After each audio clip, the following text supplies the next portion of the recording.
Nauwi sa aksidente ang isang car racing event sa General Santos City. Nabangga ng race car ang isang tinatawag na flagman malapit sa finish line.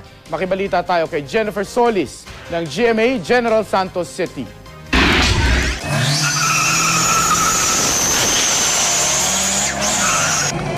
Pumarurot sa unang pagkakataon sa General Santos City ang Philippine Autocross Championship.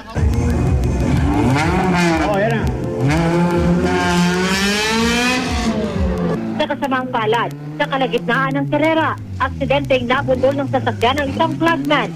Nawala ng kontrol ang isang race car. Nagpagewang-gewang ito hanggang sa mabundol si Michael Barkin. Swerte namang nakaligtas si Barkin. Wala siyang anumang sugat at sumakit lang raw ng bahagya ang kanyang likod. Siyempre part ng laro talaga may accident, pero okay naman ako, wala namang talagang ganun lang. Natakbo naman ako agad sa hospital and clear naman, wala namang problema. Ayon sa mga organizer ng karera, racer mula si Jensen Auto Club ang nakabundol kay Barkin. Nawalan daw ito ng kontrol malapit sa finish line, pero imbes na preno, accelerator daw ang kanyang naapakan.